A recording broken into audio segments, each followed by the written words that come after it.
They underestimated her. They looked at Jasmine Crockett and saw a woman they thought they could dismiss. They assumed she'd smile politely, nod quietly, and play by the invisible rules written by those who never wanted her to speak up in the first place. They thought she would shrink in the spotlight, that the cameras, the crowd, the pressure would silence her. They thought she would fold. But the moment Jimmy tried to cut her off on live TV, that moment right there, he didn't just interrupt her. He ignited her. In front of millions, he poked a sleeping storm. And what rose up in response wasn't just a comeback, it was a reckoning. Every fake smile, every deflection, every smug attempt to steer the conversation, Jasmine tore through it like a woman who had waited her entire life to be interrupted one last time. What followed wasn't a debate. It wasn't a disagreement. It was war. And the whole world watched it unfold. Not in scripted lines or rehearsed outrage, but in raw, unstoppable truth. The broadcast started like any other. Bright lights. Camera angles rehearsed to perfection. Audience clapping on cue. The kind of setting that gives off the illusion of honesty, even when the truth is nowhere in the room. Jimmy took his seat with that familiar grin plastered across his face. He cracked his usual jokes, a sprinkle of sarcasm, a hint of charm, just enough to win over the crowd before the real game began. To the average viewer, he looked relaxed, effortless, confident. But behind that smile, behind the smooth delivery and media polish, Jimmy was armed. He wasn't there to host. He was there to corner. In front of him sat a thick dossier, carefully assembled. Clips pulled out of context. Tweets cherry-picked for controversy. Questions sharpened like knives designed not to seek truth, but to pierce, provoke, and pin. And Jasmine? She was the target. He didn't come to listen. He came to win. And he thought he had it all under control. What he didn't know was that Jasmine wasn't walking into a trap. She was walking into her moment. "Congresswoman Crockett," Jimmy began. His voice dipped in fake courtesy, the kind that drips just enough sugar to hide the venom underneath. "I want to give you a chance to clarify some troubling remarks you made last week." He stretched the pause, letting the word troubling hang in the air like a loaded accusation. He thought he was in control. He thought he was about to corner her. But the second those words left his mouth, the energy in the room shifted. The audience stopped breathing. Even the camera crew looked up from their monitors. The silence wasn't just awkward. It was electric. But Jasmine didn't blink, didn't flinch, didn't even adjust her posture. She leaned in slowly, deliberately, locking eyes with Jimmy like a predator sizing up a paper lion. Her voice came out low, steady, and razor sharp. "What remarks, Jimmy?" She let the question sting before slicing deeper. "The ones where I called out the hypocrisy? Pause. Or the ones where I told the truth?" Her words didn't just answer his question. They shredded it. Right there, in front of a live national audience. She flipped the script. And Jimmy? He had no clue how to flip it back. The audience shifted in their seats, some out of discomfort, others out of anticipation. It was that moment when a storm is just about to break, and everyone knows it, but no one dares to move too fast. The crew froze behind the cameras. Seasoned operators, men and women who had seen it all, suddenly locked eyes with each other, unsure whether they should keep rolling or cut to commercial. Even the floor manager stopped gesturing, his cue cards trembling slightly in his hand. You could hear the heartbeat of the room, not from the speakers or the soundboard, but in the stillness between every breath. The silence wasn't empty. It was heavy. Jimmy tried to keep the air light, to laugh his way out of the corner he had just backed himself into. He flashed that forced grin, one that had worked 1,000 times before. "Well, that's one way to look at it," he said, his voice faltering just slightly, like a man trying to tell a joke while the ground shakes beneath him. But Jasmine didn't even blink. She wasn't here for jokes. She wasn't here to be softened, redirected, or dismissed. She adjusted her mic, sat forward, and without raising her voice, she made it clear. She was just getting started. "You invited me here, Jimmy," she said, her voice calm too calm. The kind of calm that makes a man nervous. The kind of calm that means the storm isn't coming. It's already here. "Not to listen," she continued, her eyes locked on his with a stare that didn't blink. not to understand, not to hold a real conversation. She leaned in just enough to cut through every layer of performance he had left. You brought me here to twist, to bait, to ambush. The audience fell into complete silence. You could feel them leaning forward, caught in the gravity of her words. And then, without raising her voice, without breaking her poise, she reached into her blazer pocket, pulled out her phone, and what she said next flipped the entire room on its head. And since you want the truth, click. Let me show the receipts. The glow from her screen lit up her face like a spotlight. She wasn't just talking anymore. She was about to expose everything. Every lie. Every manipulated clip. Every behind-the-scenes tactic they thought would stay hidden. She didn't just bring her voice. She brought proof. And Jimmy? He was already sinking. And the show had only just begun. What she revealed stunned the room. With a calmness that bordered on surgical, Jasmine tapped her screen, and the first clip played, projected right onto the studio monitor. A side-by-side comparison. The doctored footage Jimmy's producers aired, and the original, uncut version. The difference? Night and day. Context completely erased. Meaning twisted to serve a narrative.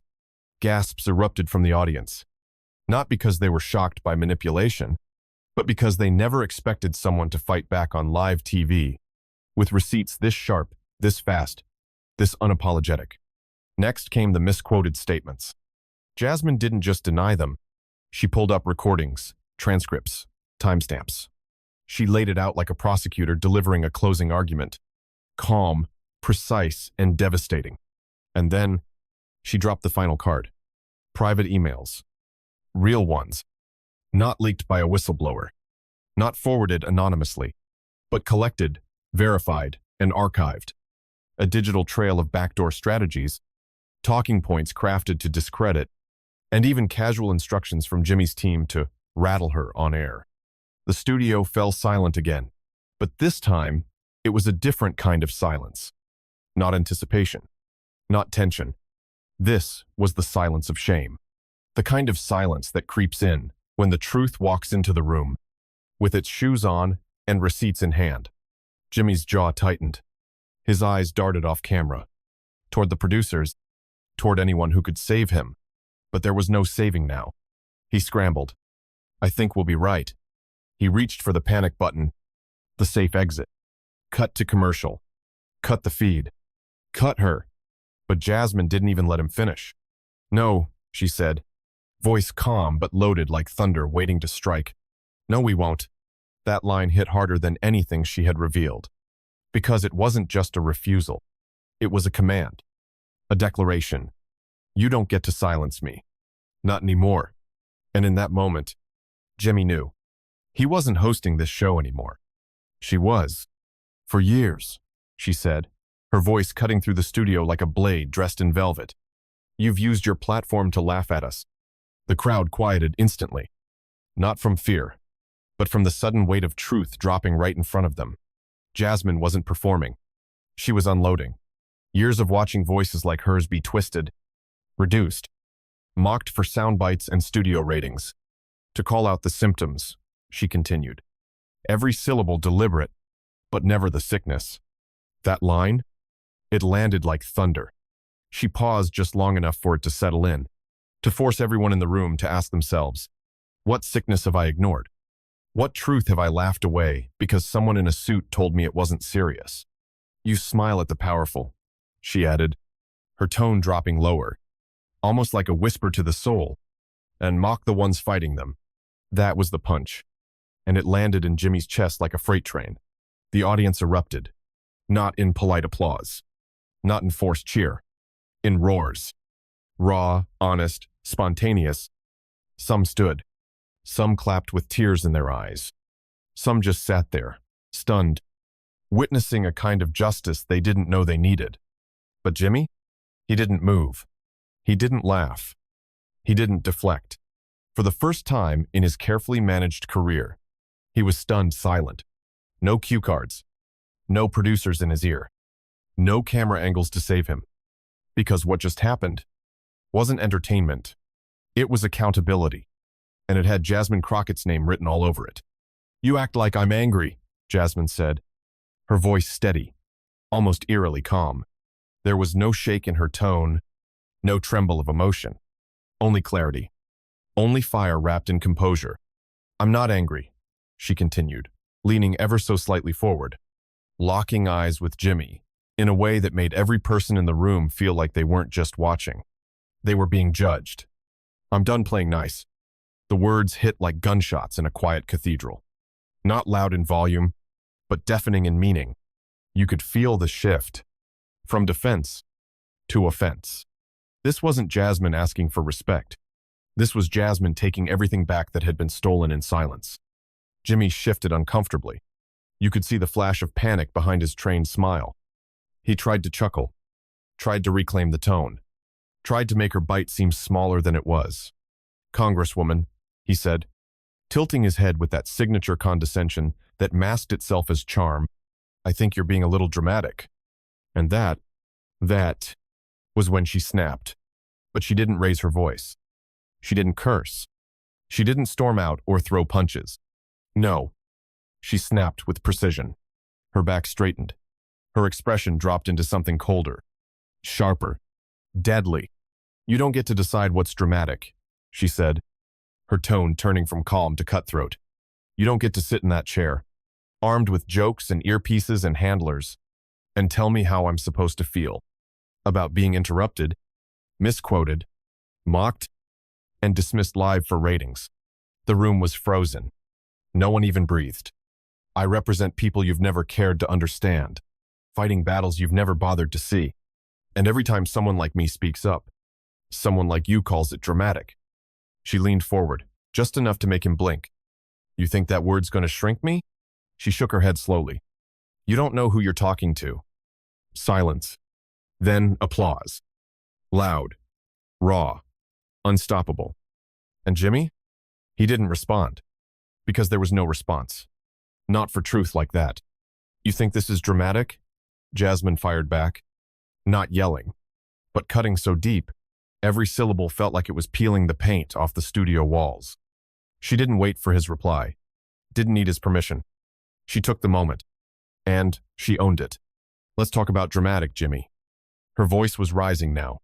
Not in anger, but in purpose. In truth. The kind of truth that doesn't ask to be heard. It demands it. Let's talk about kids in cages.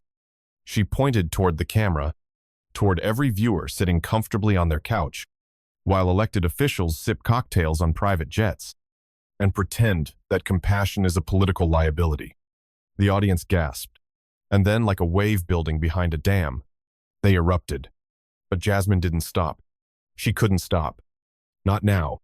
Let's talk about families evicted, tossed onto the street, in the middle of a pandemic, while billionaires move money through loopholes, so they can buy another yacht with a helipad, and never pay a dime in taxes.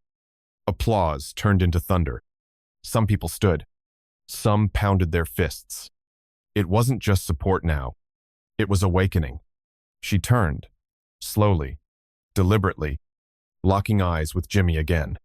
His grin was gone. His polished persona, cracking by the second. And let's really talk, she said, her voice low again, cutting through applause like a blade through silk, about the politicians who lie, and the hosts who help them do it, with a smile. The studio shook, not physically, but emotionally, spiritually. It was a reckoning. Jimmy tried to laugh, a weak, awkward chuckle, but it died in his throat. He leaned back in his chair, his hands clasped together now, not in control, but trying to hold on to something, anything, because his armor was gone. His charm was gone. And Jasmine? She wasn't done yet, not even close. Jasmine looked him dead in the eye, not blinking, not flinching, not giving him a single inch of safety to retreat into. Her words came slow measured like thunder that knows exactly where to strike. You crossed the line, she said, her voice calm, but packed with a pressure that made the air in the room tight. You invited me here thinking I'd crumble. She leaned forward, just slightly, but it felt like a wave crashing toward him. You thought I'd sit here smiling, nodding politely, absorbing your cheap shots in the name of conversation. You thought I'd shrink under your spotlight. Like your show was the only place where people like me get to exist. She paused, just long enough to make the silence ache. But I'm not here to entertain you. The crowd stirred. No applause. Just tension thick, electric, inevitable. Like everyone in the room knew something seismic was about to drop. I'm here because people need to hear what no one else will say, she continued. Because when the truth is inconvenient, when it's uncomfortable, when it comes dressed in the skin you weren't taught to trust, people like you label it loud, emotional, too much. She tilted her head slightly. Not mocking, exposing.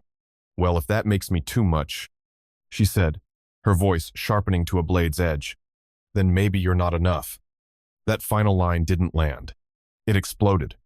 The crowd didn't cheer at first. They froze. Because that wasn't a mic drop. That was an execution.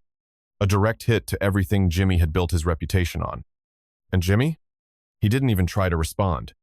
Because how do you argue with someone who just flipped your entire platform upside down and made the audience question why you were ever holding the mic in the first place? In that moment, Jasmine Crockett wasn't just a guest on his show. She became the show. And the truth? It had a new host now. The show cut to break. Producers scrambled.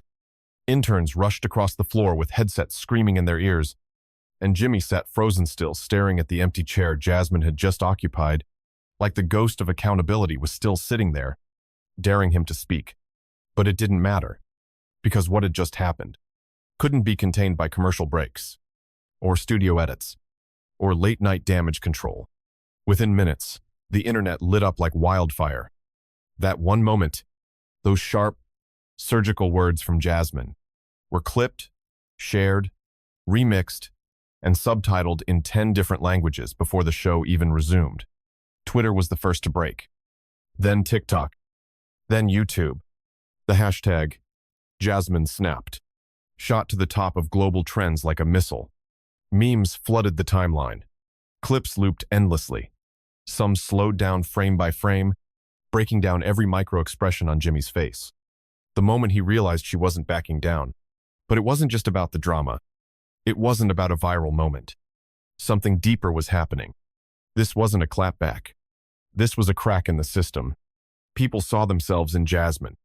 The silenced, the talked over, the dismissed, the disrespected, the too emotional, the too loud, the too different. And they weren't just watching anymore. They were cheering. Every news outlet tried to spin it. Some said Jasmine was combative. Some called her unprofessional. Some tried to pivot the narrative back to Jimmy, to make him the misunderstood host, caught in the heat of the moment. But the truth? It was already out. Raw. Unfiltered. Unapologetic. And it belonged to Jasmine now. She didn't just survive that stage. She transformed it. And somewhere in the corner of a newsroom, an intern clicked upload on a clip titled, "The Day Jasmine Crockett Broke Jimmy Live on Air." History had just been recorded.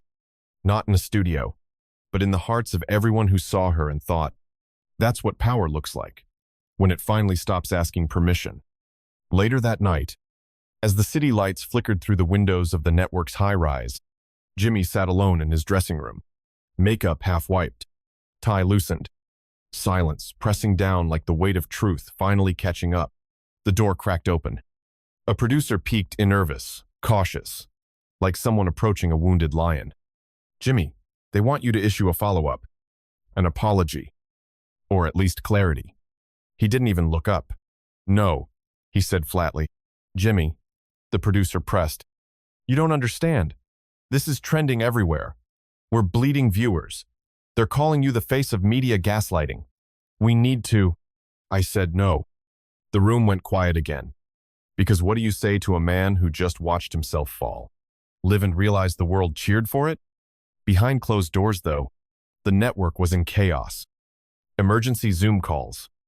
Emails marked urgent. Shareholders asking questions with the kind of tone that means, "Fix this, or we find someone who will." They ran analytics. Saw the numbers. The spike in engagement, but not the kind they wanted. Sponsors pulling out. Younger audiences tweeting clips of Jasmine's speech with captions like, "This is the voice we've been waiting for." This isn't just TV. This is history. Jimmy got cooked and we needed to see it. Executives knew. They weren't dealing with damage control anymore. They were dealing with a reckoning. Because this wasn't just a moment. It wasn't a blip on the broadcast timeline. It wasn't just another viral clip to laugh at and move on from. No. This was a movement. A seismic shift in who gets to speak. And who's finally being heard. Jasmine hadn't just spoken truth to power. She had shattered the illusion that power couldn't be challenged. Especially on live TV. And while Jimmy sat in silence, wondering how the show he thought he controlled slipped right through his fingers, Jasmine? She slept soundly. Because she didn't just win the night. She changed the game. Jasmine, raw and unfiltered, sat in her car under the dim glow of a streetlight. No makeup, no cameras, no fancy lighting. Just her. And her phone. She hit the Go Live button. Within seconds, thousands flooded in. The screen lit up with hearts, comments, fire emojis. But her face stayed calm, centered, focused. "I didn't go there to fight," she said, her voice steady, without a trace of regret. "I went there to defend truth. To stand for the ones who never get the mic, the ones who get talked over, edited out, made into sound bites but never heard." She paused, eyes scanning the screen as more viewers poured in. Tens of thousands now. Watching, waiting, feeling every word. And if telling the truth costs me invitations, then so be it. She gave a soft, almost defiant shrug. "I wasn't born to be polite in the face of injustice. I was born to speak when silence becomes betrayal." The comments rolled in like a flood. "You spoke for me. This wasn't a moment. This was a mirror. We needed this. I needed this. You made me believe again." But Jasmine didn't smile. Not out of pride. Not out of ego. Because she knew what she carried wasn't just a message. It was a responsibility. To the truth. To the unheard. To the fire burning inside every person watching who thought they were alone in their rage. In their grief. In their silence. And for the first time in a long time, they didn't feel alone anymore. Jasmine didn't just break the silence that night. She became the voice people were waiting for. Sometimes, the loudest mic drop isn't a scream. It's not a table flip. It's not chaos. It's a woman calm, unshaken, speaking a truth so sharp, so undeniable, that the whole room forgets how to breathe. Because real power doesn't yell. It doesn't beg to be heard. It just speaks, and lets the silence afterward confirm everything.